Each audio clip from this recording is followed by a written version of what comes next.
Waktu yang sangat ringkas ini kita akan bercerita tentang sejarah Nabi. 1400 tahun yang lalu lahirlah seorang pemimpin yang tidak pernah melihat wajah bapaknya.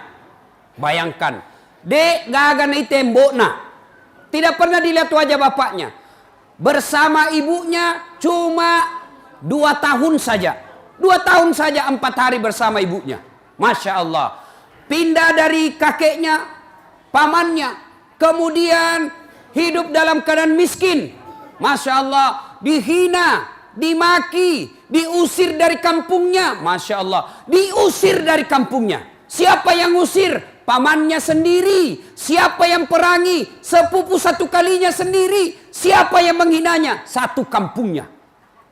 Tapi luar biasa. Dalam keadaan tekanan seperti itu, dalam tekanan penderitaan seperti itu, dalam himpitan ekonomi miskin seperti itu, meskipun tidak pasang baleho, tidak pernah bikin medsos, tidak pernah punya Facebook, tidak pernah punya Twitter, tapi alhamdulillah bisa menjadi pemimpin yang bukan hanya diakui oleh umatnya, tapi juga diakui oleh mereka yang tidak menjadi umatnya.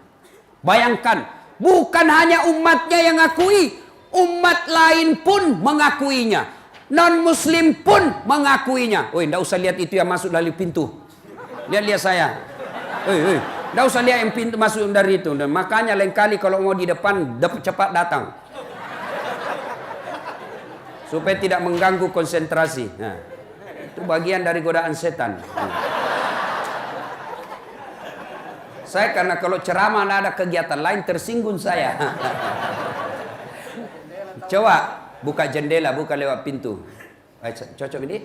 Buka jendela. Ya, ibu bapak, saudara-saudara sekalian, berhasil menjadi pemimpin yang bukan hanya diakui oleh umatnya. Kalau umatnya saja akui ya wajar, tapi ini luar biasa. Kenapa? Diakui mereka yang tidak umatnya. Siapa? Ketika ditulis sebuah buku yang berjudul 100 Tokoh Dunia. Yang menulis buku ini bukan umat Islam, tapi siapa yang menjadi ranking pertama di antara 100 tokoh dunia itu?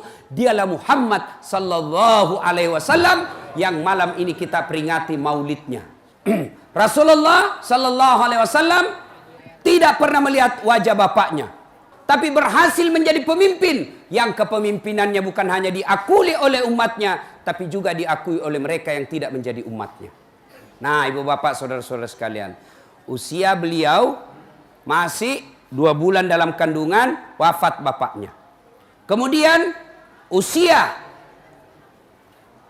4 hari setelah melahirkan, keluar dari rahim ibunya, diambil sama ibu susunya, Halimatus Sa'diyah.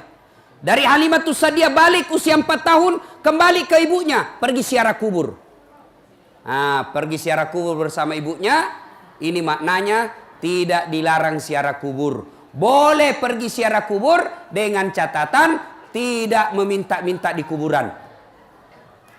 Ya, boleh ziarah kubur. Saya ulang, Islam tidak melarang ziarah kubur dengan catatan datang ziarah kubur tujuannya satu, bahwa kita betul-betul juga akan meninggal, mengingat kematian. Tujuan kedua, menghindari fitnah dunia. Apa maksudnya? Jangan sampai rumah kita mewah di Samarinda seberang, rumah kita ada mobil parkir 3, begitu lewat orang di kuburannya bapak kita, rumputnya tinggi, makamnya nisannya bengkok, sudah runtuh pasirnya, sehingga menjadi fitnah dunia. Orang berkata, wih, kasihannya ini orang meninggal, rumahnya anaknya mewahnya, bagusnya rumahnya anaknya, ternyata tidak terurus kuburannya bapaknya.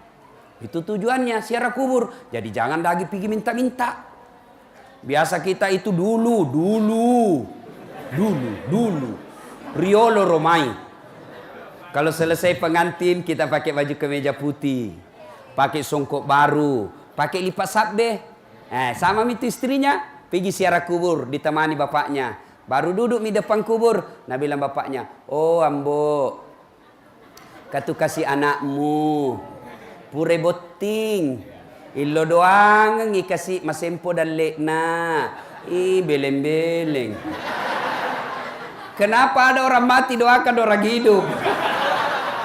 Orang hidup doakan orang mati.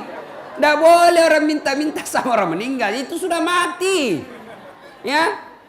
Ada yang lebih parah. Dia bilang apa? Ih, ada tahu kembarnya buaya. Mana ada orang manusia kembar buaya? Kalau manusia jadi buaya darat, mungkin ada.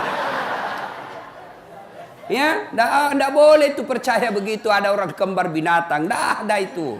Ya. Nah, sudah ziarah kubur Nabi, pulang di desa bernama Afwa, sakit ibu beliau, lalu meninggallah Siti Aminah di desa Afwa itu. Yatim Nabi.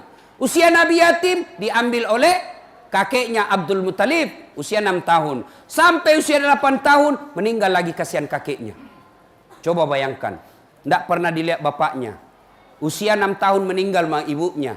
Meninggal lagi kakeknya usia 8 tahun. Diambil oleh pamannya. Siapa nama pamannya? Siapa nama pamannya? Abu Talib diambil sama pamannya. Usia 12 tahun Nabi mulai berdagang. Nabi dagang bersama dengan pamannya. Beliau pergi ke Syam. Itulah Syria sekarang. Yang dihina, yang perang sekarang. Penduduknya pergi mengungsi. Bapak-bapak kalau cinta kepada Nabi, malam ini sedekahlah untuk membantu orang-orang Syam. Sampai di negeri Syam, ada seorang pendeta yang melihat tanda-tanda kenabian. Namanya pendeta Bukhairah. Ya, pendeta ini punya informasi menurut Injil. Injil menjelaskan ada 3 tanda kenabian. Satu, dia lihat, ini kemana ini anak muda di atas onta? Ada awan melindunginya. Awan, anak muda di atas onta ke kanan, awan ke kanan. Dia ke kiri, awan ke kiri. Pendeta Bukhairah berkata, ini tanda-tanda Nabi. Tanda-tanda Nabi. Akhirnya apa? Dia panggil Abu Talib. Abu Talib, Tal, sini dulu. Agak cepuk. Tentu dalam buku tidak ada capok. Ini bahasa Bugis. Karena sini saya dengar banyak orang Bugis toh. Nah, luar biasa ini orang Bugis. Banyak. Di mana-mana saya ketemu orang Bugis, Pak. Saya ke Biduk-Biduk banyak orang Bugis. Saya ke Pulau Kijang Sumatera banyak orang Bugis. Saya pergi Sabah Sarawak banyak orang Bugis. Sebegitu saya masuk penjara banyak juga orang Bugis. Tanya Pak Kapolsek. Bercanda ya, bercanda Pak ya. Nah, Bapak saudara-saudara sekalian dipanggil. Tal. Penasaran ini pendeta Bukhairah. Lalu dia tanya, Abu Talib, siapa namanya ini? Kemanakanmu? Muhammad. Dia bilang, cocok. Tanda kenabian yang kedua, namanya Ahmad. Menurut Injil. Dia penasaran. Akhirnya apa? Dia mau lihat tanda kelahirannya. Ada di belakangnya Baba. Tahu jaki Baba tuh? Saya tidak tahu apa bahasa Indonesianya. Yang penting kalau orang bilang Baba, nah tahu mintu. Baba. Oh dia lihat, ini Nabi ini. Lalu pendeta Bukhairah berkata, Abu Talib, palisu siga anuremu. Kembalikan cepat ini kemanakanmu. Kalau didapat orang Yahudi, dia bunuh. Lama dia tunggu ini orang Yahudi. Akhirnya apa? Nabi beserta pamannya. Waktu itu belum jadi Rasul. Kembali tidak melanjutkan perjalanannya. Masya Allah. Usia 25 tahun. Bekerja sama Siti Khadijah. Bangsawan kaya, perempuan janda, sudah 2 kali janda. Akhirnya apa? Menikah dengan Siti Khadijah. Rasulullah umurnya 25 tahun, Khadijah umurnya 40 tahun. Nikah. Setelah menikah, alhamdulillah dikaruniai anak. Siapa nama anak pertamanya Nabi? Siapa? Saya kasih lagi hadiah, kasih keluar lagi. Keluar kembali. Siapa? Ruqayyah. Salah. Siapa? Siti Fatimah. Salah. Siapa? Sini.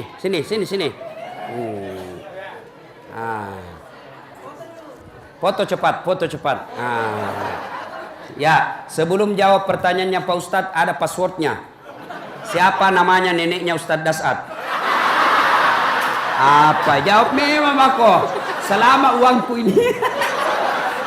Siapa namanya? Lain kali kalau ada begitu dek, sebut kau saja, sembarang kau sebut, belum tentu ini orang tahu, nah tahu juga. Siapa namanya anak pertamanya Nabi? Qasim.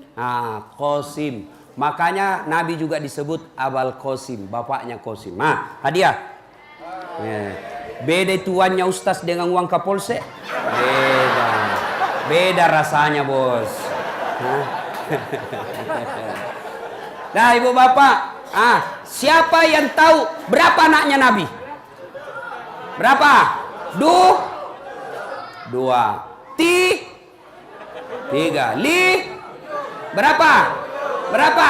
Angkat tangan. Siapa? Berapa? Berapa? Mana? Terlalu jauh ibu. Siapa yang tahu berapa anaknya Nabi? Anak muda ini. Berapa anaknya Nabi? Berapa? Tidak ada yang tahu. 7. Karena jauh sekali ibu tidak dapat hadiah. Hadiahnya dari Allah ya. 7 anak Nabi. Berapa laki-laki, berapa perempuan? Ayo. Siapa yang tahu? 3 laki-laki, 4 perempuan. Ambil hadiahnya. Cepat. Wih, cepat. Jangan juga lama-lama, Bapak kena syuting. Ya, berapa laki-laki? 3. Berapa perempuan? Jumlahnya? 7. Dari anak? Sebut siapa nama mamanya? Siapa nama mamanya ini yang 7 laki-laki 7 anak Rasulullah? Ya? Nama mamanya? Nama mamanya. Jadi nama mamanya Khadijah. 6. Yang 1 anak bungsunya dari ibunya beda dari istri beliau Rasulullah yang hadiah dari Raja Mesir. Dikasih nama anak terakhirnya namanya Ibrahim, meninggal usia 11 bulan. Silakan hadiahnya. Oke. Ya, alembo itu melampir sungakmu. Monggo. Hatur nuwun. Ibu bapak, saudara-saudara sekalian. Usia Nabi setelah menikah 40 tahun. Usia Nabi kemudian 40 tahun. Dia mulai gelisah. Kenapa ini orang Mekah menyembah batu? Kenapa menyembah patung? Nabi gelisah. Ini yang disebut kepekaan sosial. Kasihan dia lihat. Kenapa ini kodong sekampungku na batu na sembah?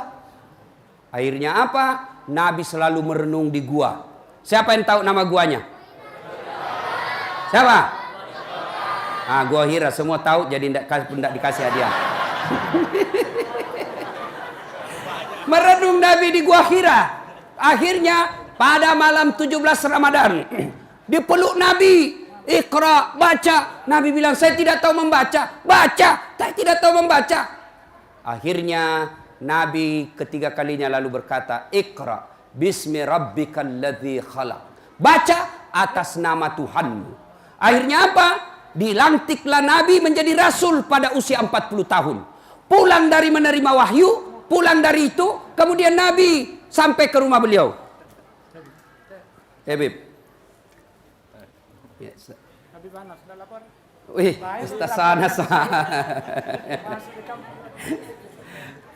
Nah, ibu saudara-saudara sekalian, usia 40 tahun. Lalu Nabi pulang. Dengar baik-baik, ini yang penting. Nabi pulang dan berkata di rumahnya, Bu, kedinginan saya, kasihan, selimuti saya. Bu, kira-kira kalau ibu 3 hari suami pergi, pulang tidak ada kabar. Selama pergi tidak ada kabar, pulang kedinginan. Lalu berkata ibu, selimuti saya. Kira-kira apa jawaban ibu? Langsung dikasih selimut? Tidak, diinterogasi dulu. Dari mana kok? 3 hari menghilang tiba-tiba dingin. Boleh kega kok? Mana itu HP-mu? Periksa dulu. Khadijah tidak. Pulang Nabi kedinginan, Nabi bersabda, selimuti saya. Khadijah dengan tegas menjawab, sami'na wa ata'na. Saya dengar dan saya taati.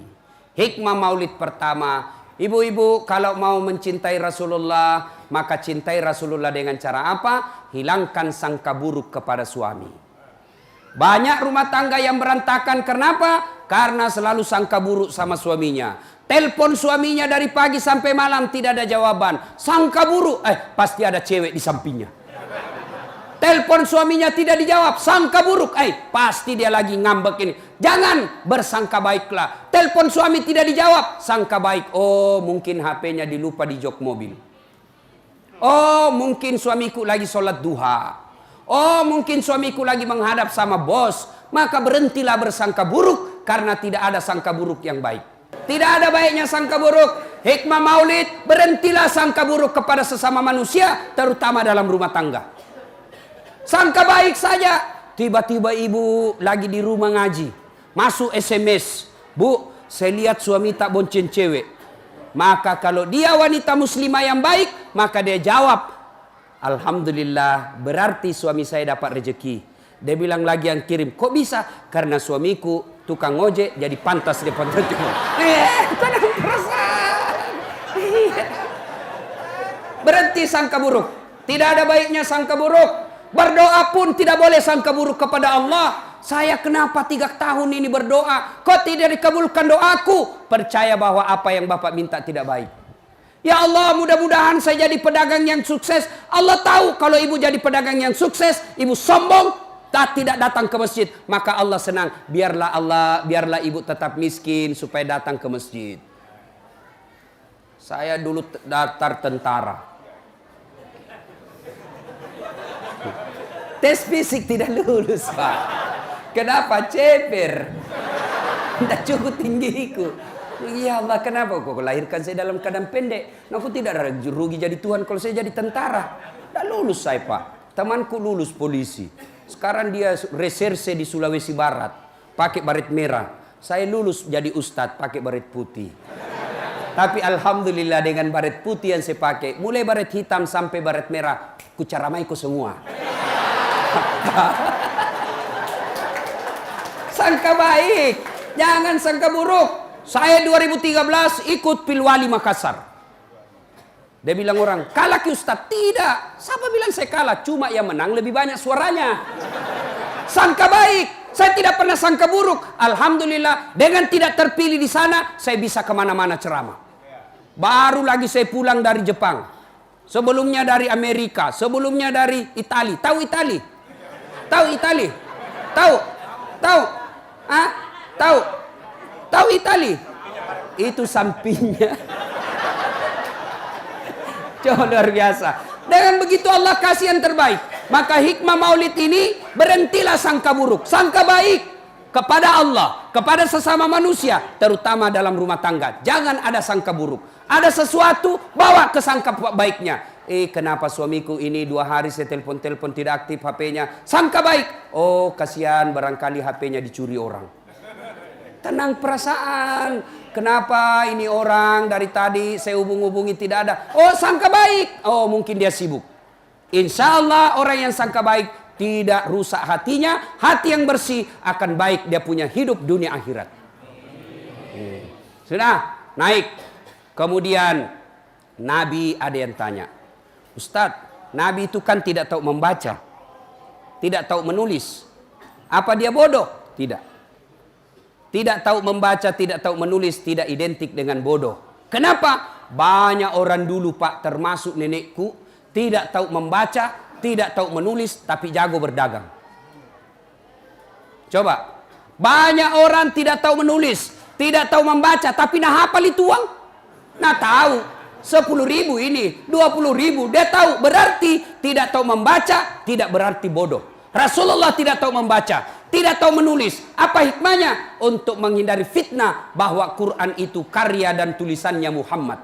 Mereka mau menuduh bahwa Quran itu karya Muhammad, Quran itu ikhtilan Muhammad. Mereka tidak bisa lakukan tuduhan itu. Kenapa? Terbukti dalam sejarah Muhammad sallallahu alaihi wasallam tidak tahu membaca dan menulis. Tapi apa dia bodoh? Tidak. Mana buktinya? Pada usia beliau 36 tahun, belum jadi nabi. Terjadi pertengkaran di Mekah. Apa judul pertengkarannya? Ka'bah dipugar. Di Ka'bah itu ada batu Hajar Aswad. Hajar Aswad ini diturunkan. Selesai dipugar Ka'bah, mereka bertengkar. Kata Bani Adi, saya lebih berhak kasih naik ini batu Hajar Aswad. Kata Bani Auf, saya lebih berhak. 4 suku. Akhirnya 3 hari 3 malam tidak ada keputusan. Sampai hari ke-6 baru ada keputusan. Apa keputusannya? Begini. Besok kita lihat siapa manusia pertama yang lewat di pintu masjid. Itulah yang kita suruh untuk tunjuk siapa yang angkat ini batu. Setuju? Setuju. Akhirnya tunggu. Ternyata besok siapa yang lewat di pintu itu? Dialah Muhammad yang digelari orang Makkah Al-Amin, yang terpercaya. Oh, langsung dia bilang orang Makkah, cocok nih. Dek nana salah. Iya na cocok nih. Ini orang jujur ini, tidak pernah salah-salah bicaranya ini. Baik, ya Muhammad, kami ini ceritakan. Kami ini berhari-hari bertengkar. Tidak sepakat untuk mengangkat baju Hajar Aswad ini. Menurutmu siapa yang lebih berhak? Nabi lalu membuka serbannya. Tahu serban? Tahu serban? Dia buka serbannya. Berapa sudutnya serban? 4 sudut. Lalu Nabi buka, hamparkan serbannya. Lalu semua kepala suku yang 4. Tabe, pegang sini. Kabe, pegang sini. Tabe, pegang sini. Sama-sama kepala suku pegang 4 suku. Lalu Nabi bersabda, daripada sampean ribut, biar saya yang angkat ini batu, kasih masuk di serban. Lalu 1, 2, 3, angkat rame-rame. Selesai itu dari bilang Nabi, ayo tempel masing-masing. Pegang semua tangannya, tempel. Selesai masalah, tidak ada masalah. Ini namanya menyelesaikan konflik dengan menguntungkan semua belah. Artinya apa? Rasulullah itu cerdas, buktinya bisa mengatasi konflik tanpa ada yang merasa tersinggung. Berarti kalau kita cinta sama Nabi pada malam ini, anak tak kasih sekolah tinggi-tinggi.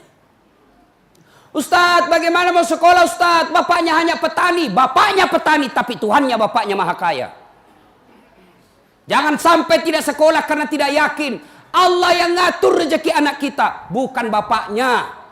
Sekolahkan anak kita. Supaya apa? Kalau umat Islam cerdas-cerdas, maka orang di luar Islam tidak berani ganggu kita. Tapi kalau kita dongo, bodoh, beleng-beleng, nah kasih bodoh-bodoh ki orang. Makanya suara tak kadangkala dibeli. Kadangkala kita salah milih pemimpin. Kenapa? Karena kita bego. Maka sekolah. Oh, luar biasa itu. Ali bin Abi Thalib. Ada 4 sahabat Nabi. 1, sahabat utama Nabi, Abu Bakar Siddiq. Beliau adalah orang yang paling bijaksana dalam berbicara dan mengambil keputusan. Yang kedua, Umar bin Khattab. Beliau adalah sahabat Nabi paling tegas, diberi gelar Al-Faruq, artinya paling hebat memisahkan antara yang batil dan yang haram, yang batil dan hak. Kemudian yang ketiga, Utsman bin Affan, tokoh muda kaya tapi dermawan membantu. Kemudian yang keempat, Ali bin Abi Thalib, anak muda yang cerdas. Dengan ilmu kau bisa dapat harta, tapi dengan harta belum tentu kau dapat ilmu. Mana contohnya Ustadz? Ada orang di kampungku kaya. Diajarlah dia membaca karena dia tidak tahu membaca. Diajarlah membaca sama cucunya. Nah, dikasih lihatlah gambar. Jai. P tambah pep. So pepso. D. Apa bacanya? Odol. Masuk lah guys. Coba. Dia waktu itu masuk wartel. Tahu wartel? Tidak ada sekarang wartel. Warung telepon. Oh kaya ini pak. Diambil nomor HP-nya anaknya. Dia buka. Langsung dia bilang, halo. Ambokmu nak. Halo. Dalam hatiku. Bagaimana mau nyambung? Dan pencet dulu nomornya. Saya bilang gaji. Pencet dulu. Ya pak guru kak nak. Ku pencet mi. Sudah itu. Nak telepon. Halo. Ku bilang tak balik Haji. Kenapa? Yang di mulut nak simpan di telinga. Yang di telinga simpan di mulut je. Aku bilang, Haji tak balik. Langsung dia bilang lagi, loha. Oh loha. Coba. Ini banyak duitnya. Tapi karena tidak punya ilmu, baru di Makassar mati lampu, tidak bisa berapa-apa. Coba, banyak orang banyak duitnya tapi masuk di restoran pusing. Dia bilang, manya mana nak senyan riron nak. Enak semua dimakan itu tadi nak. Satu saja yang tidak enak. Batena emak dek namilok tama. Kutelan tidak mau masuk nak. Nak bilang anaknya yang mana mbok? Nak bilang itu yang putih tipis. Ternyata apa? Tisu. Ini banyak duitnya tapi tidak punya ilmu. Menderitalah dia. Sebaliknya dengan ilmu kau bisa dapat uang. Ya dengan ilmu kita bisa dapat uang. Dengan uang belum tentu dapat ilmu. Dan kelebihan lagi ilmu berkaitan dengan ibadah. Hampir bisa dipastikan bapak gagal dalam ibadah kalau tidak punya ilmu.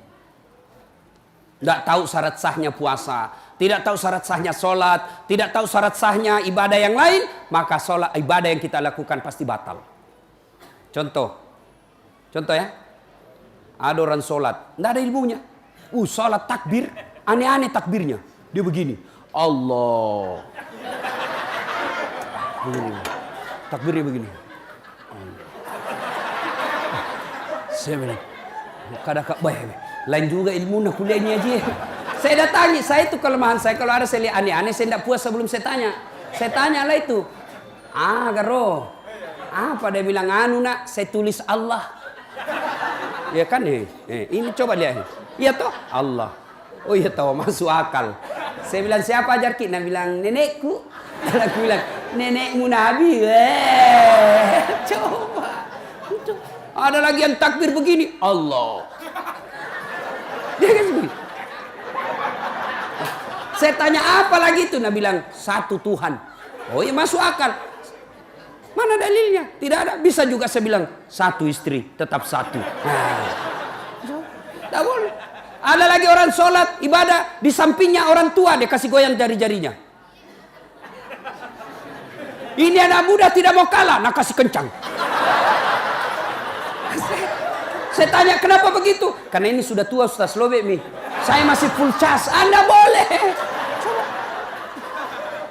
Ibadah kita bisa berantakan kalau tidak punya ilmu. Dan kita beribadah dengan susah karena tidak punya ilmu. Ada pernah suatu ketika saya ceramah bahwa kalau Ramadan itu siang saja yang tidak boleh berhubungan istri, malam boleh. Selesai ceramah datang lah ini bapak-bapak. Ustaz, serius Ki? Maksudnya apa Pak? Kalau malam boleh? Boleh. Yang tidak boleh itu asan subuh sampai asan maghrib. Asan maghrib sampai asan subuh boleh. Serius? Iya, Anda bilang. Masya Allah Ustaz, saya sudah 6 tahun biar malam tidak juga. Saya bilang, kadongok kok. Ya, kebelajar. Ya, hari Jumat, berapa banyak orang nanti di akhirat tidak punya pahala Jumat. Kenapa? Karena dia datang saat khatib sudah Assalamualaikum. Dia bisa lakukan ini. Kenapa? Karena dia tidak punya ilmu. Dia datang sholat Jumat, paling terlambat datang, paling cepat pulang. Mau masuk, dia bilang, tunggu dulu, masih bisa habis 2 batang ini. Dia ketawa, saya serius ini. Ada perokok di sini? Ada? Ada? Berhentilah Pak. Bapak kalau tidak bisa nyumbang Palestina, sumbang dengan cara apa? Berhenti merokok. Apa hubungannya Ustadz? Itu rokok, pabrik rokok yang ada di Indonesia, semua pemilik sahamnya orang Yahudi. Tahu Yahudi? Itulah yang tembaki kasihan orang-orang Islam Palestina. Masih kecil, bayangkan Pak, saya pernah lihat tayangan medsos, anak-anak kecil di baris usia-usia belasan tahun dia geret lehernya. Tidak bisa melawan. Bayangkan, diperkosa mamanya di depannya, diperkosa saudara perempuannya di depannya. Untuk apa? Meruntuhkan mental orang Islam. Supaya apa? Mereka tidak berani dan malu menjadi orang Islam. Siapa yang lakukan itu? Yahudi. Dan apa bisnisnya Yahudi di Indonesia? Itu rokok. Berhenti merokok Pak. Kalau Bapak mau perang sama orang Yahudi, berhenti merokok. Bangkrut mereka kalau Bapak tidak merokok. Bayangkan berapa Bapak beli satu hari. Kali 1 bulan, kali 1 tahun. Dan 20% dari harga rokok yang Bapak beli langsung dikirim ke Israel untuk membantu peralatan senjata mereka. Jadi Bapak merokok, kita tembaki orang Islam itu secara tidak langsung. Berhenti merokok. Kalau tidak bisa berhenti merokok, silahkan pegang rokok. Tapi jangan kasih ketemu api. Satu itu saja kita pegang-pegang.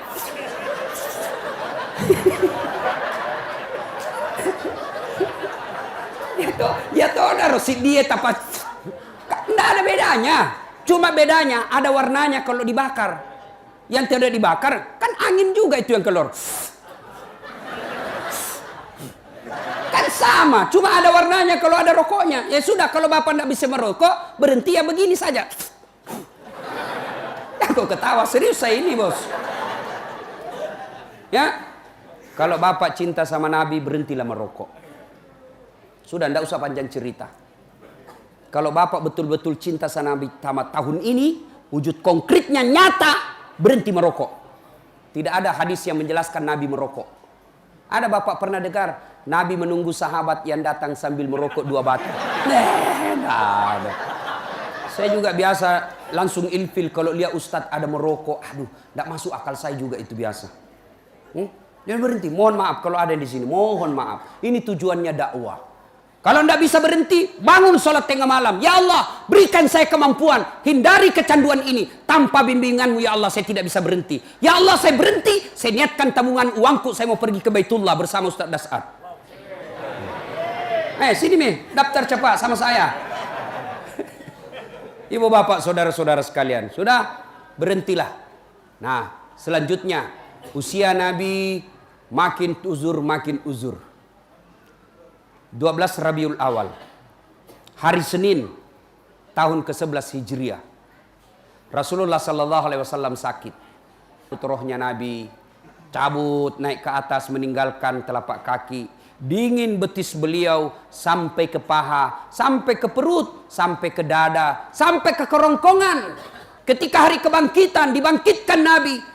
Nabi manusia pertama yang dibangkitkan. Dia gosok matanya, begitu bangun berhadapan dengan Jibril. Lalu Nabi berkata, "Ya Jibril, hari apa ini?" Jibril menjawab, "Ini hari kebangkitan." Kalau ini hari kebangkitan, siapa dia cari Nabi? Apa beliau cari bapaknya yang tidak pernah dilihat?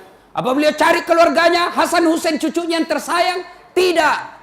Nabi mencari, Jibril, kalau ini hari kebangkitan, aina ummati? Mana umatku? Mana umatku? Mana kasihan umatku? Masya Allah. Inilah cintanya Nabi kepada kita.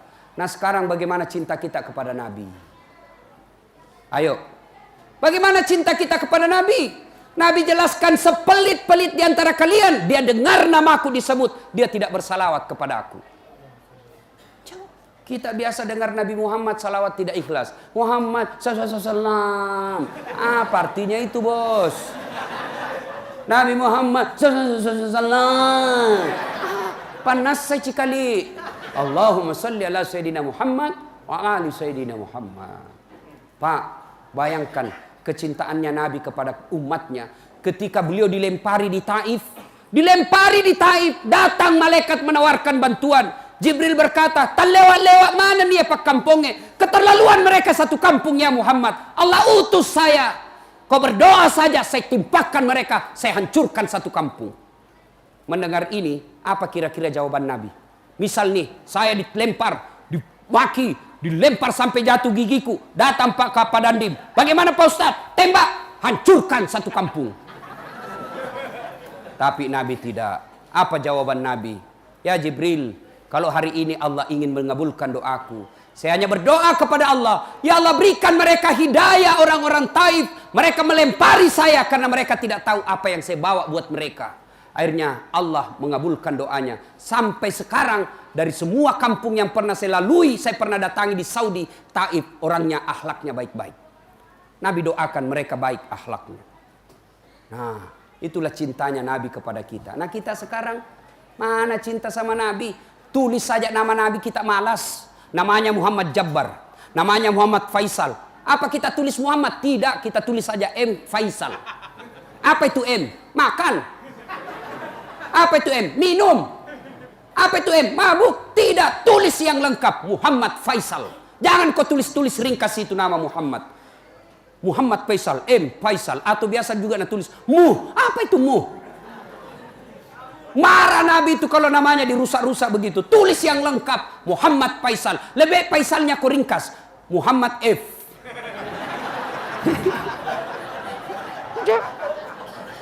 Dan juga seperti mahasiswaku. Dia tulis namanya W. Taufik W. Banyak W nah. Tulis kok. Dia bilang panjang sekali Ustaz. Tidak mau absen. Tulis. Sekali nak tulis panjang betul. Apa itu W? Taufik W. Ternyata apa? Wabillahi taufik wal hidayah.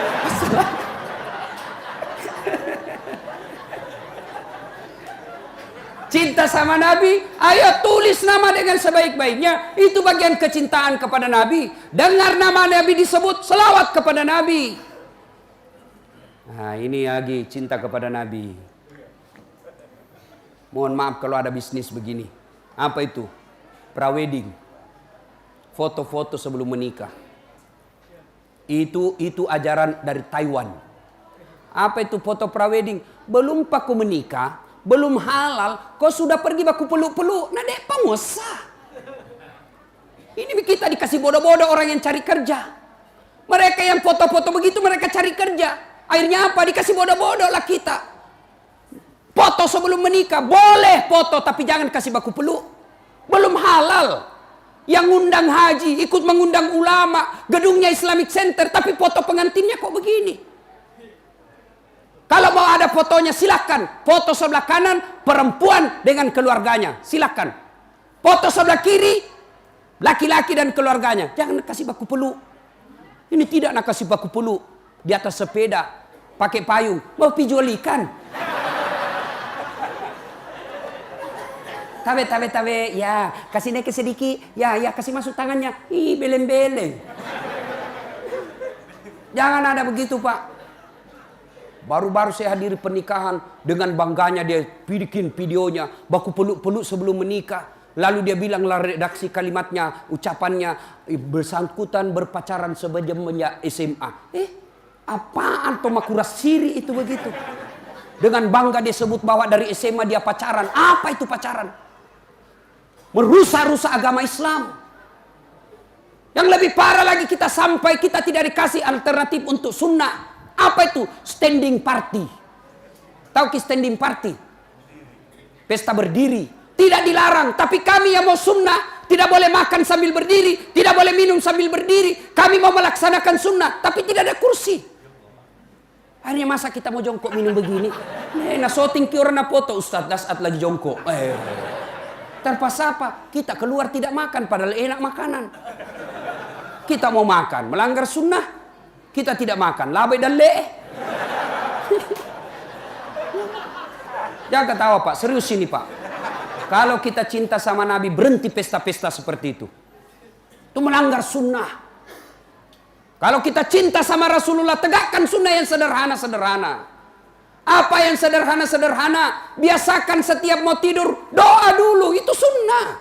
Tidak usah banyak-banyak. Kalau ibu-ibu tidak bisa Senin Kamis, yang gampang-gampang. Pakai baju kanan dulu masuk dengan ucapan Bismillahirrahmanirrahim. Sunnah. Buka baju, Bismillahirrahmanirrahim. Keluar semuanya, Alhamdulillahirrabbilalamin. Yang ketawa, serius kah ini? Yang sederhana saja dulu. Jangan biasakan makan dan minum sambil berdiri. Karena itu bagian minum dan makan bersama dengan setan. Nah, kalau kita betul-betul sunnah mencintai Nabi, Jami banyak cerita. Nabi pernah suatu ketika bersabda, saudara-saudara sekalian, laki-laki tetangga dengan masjid wajib datang berjamaah di masjid. Bubar jamaah. Tiba-tiba ada datang tunanetra. Ya Rasulullah, bagaimana saya? Nabi bersabda, kau lain. Pergi nih. Belum jauh dipanggil lagi. Tal. Kenapa? Kau dengar azan di masjid? Saya dengar ya Rasul. Nabi bersabda, kau wajib datang berjamaah di masjid. Tetangga dengan masjid. Dengar azan meskipun tunanetra, Nabi jelaskan, kau datang ke masjid berjamaah. Kalau ini hadis diterapkan Pak, penuh di masjid. Alhamdulillah di masjid Pak selalu penuh. Apalagi kalau subuh. Penuh sampai di luar, tidak ada di dalam. Ayo, kalau cinta sama Nabi, mari cintai Rasulullah, hidupkan sholat jamaah. Itu saja dulu, sederhana. Kalau pulang ki maulid hari ini, lalu mulai besok kita selalu berjamaah, berkami maulid tahun ini. Pulang sholat tetap sholat tidak berjamaah, sokok mi teruntuk, teluk mi bawa teruntuk, degaga teruntuk sunnah. Datang ke berjamaah. Ini apa yang sebabnya orang. Saya di Makassar saya bentuk komunitas namanya Suling. Suling itu subuh keliling. Dan kita dari masjid ke masjid.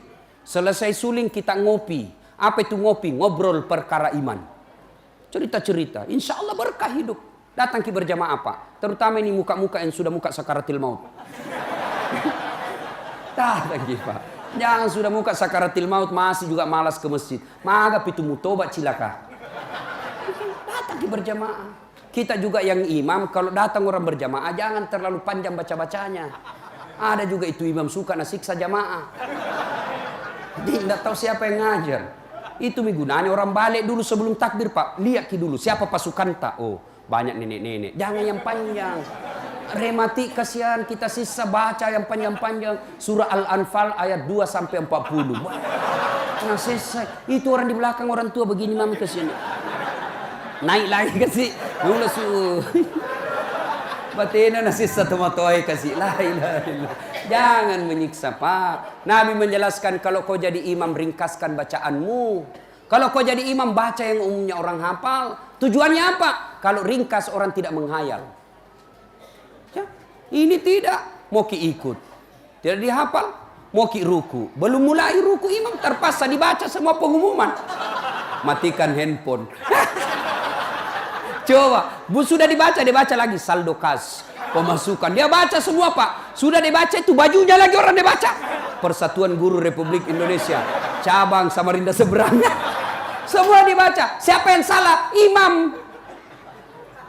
Ringkaskan. Yang kedua kata Nabi, baca yang umumnya orang hafal. Tujuannya apa? Supaya orang bisa ikut. Coba kalau imam baca Qul Huwallah, biar anak-anak ikut. Begitu imam baca surah Al-Anfal ayat 2 sampai 40, dia husuk dengan bacaannya, kita menghayal di belakang. Begitu salah imam, ewa ya lemu.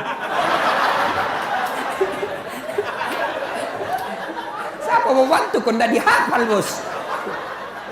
Ada tiba-tiba sholat, lu ndak tahu sambungannya, karena ada cicak jatuh dekat kepalanya, stres. Orang stres ndak tahu apa sambungannya, hening, suasana semua diam. Nah bilang ini, imam, tolong bantu di belakang. Dia bilang di belakang, saya juga tidak tahu. Tiba-tiba ada yang berteriak, dia bilang, kalau begitu ya sudah, Allahu Akbar. Ayo, ayo. Siapa yang salah? Siapa salah? Siapa? Imam. Maka kalau imam salah, kacau barisan. Waktu saya dulu SMP ini di kampung, sujud imam, lama sekali sujud. Ada temanku langsung angkat kepalanya, langsung, ih, lenyap imam.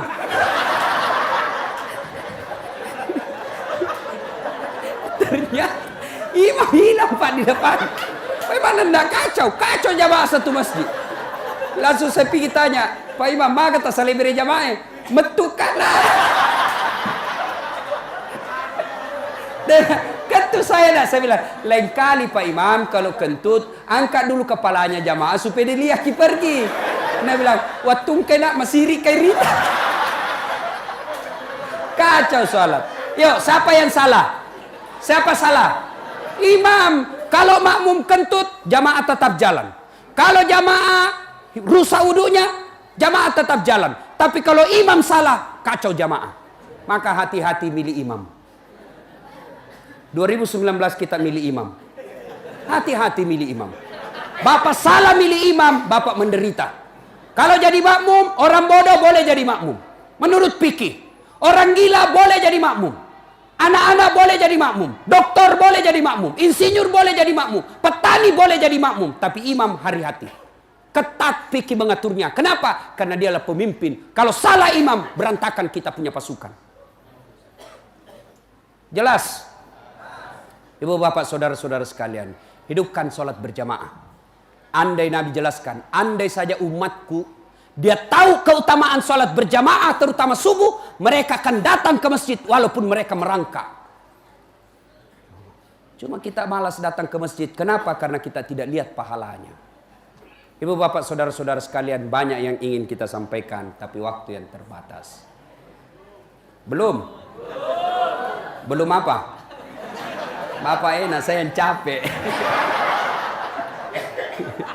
Ya, ibu bapak saudara-saudara sekalian, berikutnya, kalau kita cinta sama Nabi, biasa kalau ada orang kita cinta itu, sering-sering disebut namanya toh. Wih, misal saya lagi jatuh cinta sama Cekku. Oh, kasih nakega aku tuh kasih Cekku. Oh, kalau sayang. Kalau cinta sama Nabi, salah satu di antaranya, kita sering menyebut orang yang kita cintai. Bagaimana cara menyebutnya? Dengan banyak bersalawat kepada Rasulullah. Jangan anggap enteng itu salawat, Pak. Boh, kita ingat waktu kecil dulu. Saya masih ingat, Pak. Kalau kita lagi makan, tiba-tiba keselak tulang ikan, nggak dibawa lari ke THT tenggorokan, ahli dokter tenggorokan, tidak. Langsung mama tak ambil beras, ambil apa itu? Nasi. Nah kemoy. Emai nak, emai. Salawatku. Allahumma sholli. Hilang. Masih ingat dulu ibu-ibu kalau masak, tiba-tiba kena api, tiba-tiba kena minyak goreng, tidak lari ke ahli kulit. Apa? Dia ambil itu, lalu salawat. Allahumma sholli ala sayyidina. Allahumma sholli ala sembuh. Saya pernah pergi ke apalagi itu dulu Haji Anas, lupa pulau apa namanya, Pulau Aru apa, Tanjung Aru kayaknya. Saya pergi dibawa ke sana, pergi ceramah, pakai perahu katinting, tok tok tok tok tok tok tok tok tok. Saya naik perahu, ternyata kenal pot, saya kira kayu, kenal lepokna, saya kira kayu karena dia coklat. Saya pegang langsung bau hangus. Di tengah laut, mau pulang. Tidak mungkin, Mi. Terpaksa saya langsung ingat keutamaan salawat. Dengan izin Allah, tidak rusak. Ini fakta, Pak, yang saya alami.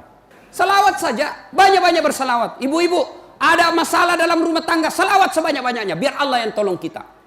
Bapak-bapak mau buka bisnis, salawat kepada Nabi. Ya Nabi, salam alaik. Ya Rasul, salam alaik. Ya Habib, salam alaik. Duduk baik-baik, salawat kepada Nabi. Dengan sebaik-baiknya. Jangan salawat tidak bagus. Nggak jelas itu, bos. Panasai. Ya, bagus-bagus. Sallallahu ala Muhammad, sallallahu alaihi wasallam, sallallahu ala Muhammad, sallallahu alaihi wasallam. Itu dulu barasanji di kampungku. Saya masih ingat. Tapi ada temanku nak pelesetkan kipak, nak pelesetkan apa salah-salah. Apa dia bilang? Ya ko tello alamoi, ya ko manu alai mai.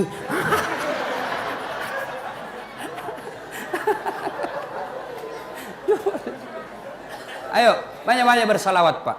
Coba. Adik-adik, oh ini. Ini yang saya alami. Saya ujian S3. Itu orang ujian di universitas tempat saya kuliah paling cepat 3 jam. Cepat 3 jam. Saya mau ujian, masuk ke ruang ujian, saya telepon ibuku, "Mak, ilo doang enggak, Mak? Tatik seralat tu tatik 10 siddi." Wih, lampe patuh. Dari jam 9 sampai jam 11. Wih, panjang betul. Saya bilang, selesai ki berdoa, salawat ki saja sebanyak-banyaknya. Saya pun sebelum masuk saya salawat sebanyak-banyaknya. Orang umumnya 3 jam, saya tidak sampai 45 menit, saya sudah keluar. Adik-adik nih, salawat, yakinkan kecintaan kita kepada Nabi. Jangan anggap remeh itu, Pak. Salah satu sebab Allah juga marah di negara kita kalau kita lecehkan ulama. Pewaris Nabi bukan presiden. Pewaris Nabi bukan menteri. Pewaris Nabi bukan gubernur. Pewaris Nabi bukan jenderal. Pewaris Nabi al-ulama'u warisatul anbiya. Ulama adalah pewaris para nabi. Berterima kasihlah kepada ulama. Dengan cara apa? Cintai ulama kita. Kita bisa tahu bagaimana cara sholat karena ulama. Kita bisa tahu bagaimana puasa bukan karena ajaran dari polisi dan tentara. Bukan ajaran presiden kita. Tapi siapa ajaran dari ulama kita. Maka marah Allah kalau ulama kita lecehkan. Kalau Allah marah, tunggu mina gocak kok. Ibu bapak saudara-saudara sekalian, salah satu cinta kepada Nabi, pelihara ulama, pelihara warisannya. Ada 3 cara mencintai orang Rasulullah. Orang biasa kalau kita cintai satu selalu disebut namanya. Maka caranya apa? Banyak-banyak bersalawat.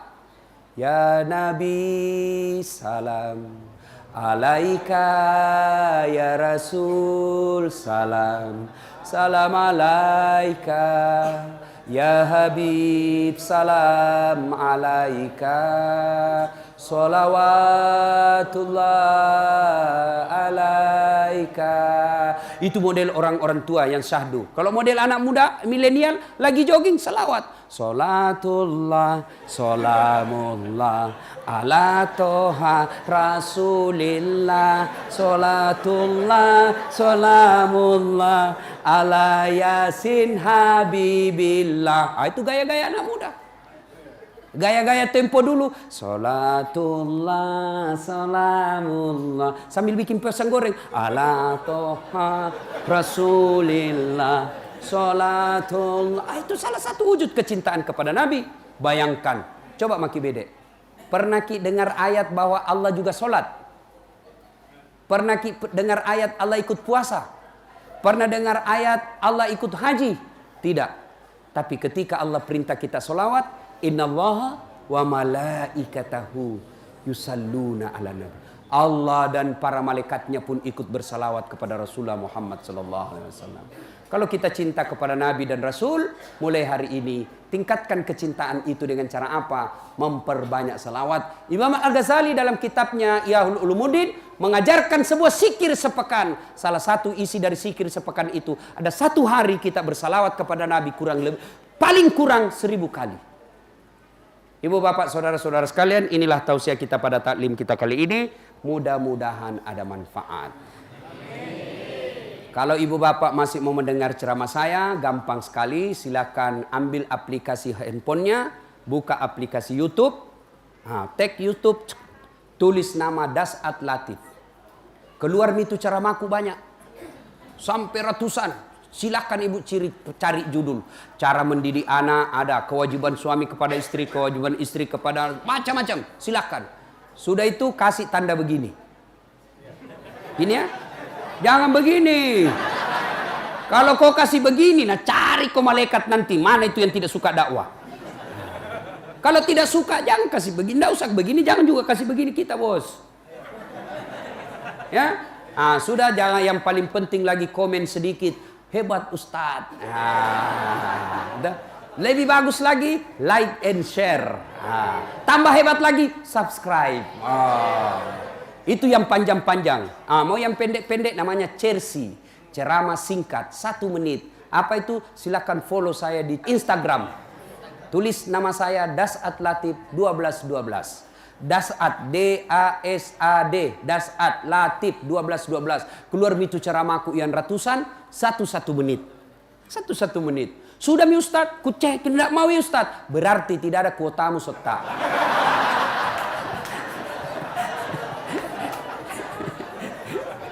Demikian, mudah-mudahan ada manfaat. Sebelum kita akhiri, mari kita kirimkan suratul Fatihah kepada Rasulullah Muhammad sallallahu alaihi wasallam. Khasiat dan keutamannya kita ikhlaskan untuk Nabi dan para sahabat dan untuk kita semua. Al-Fatihah.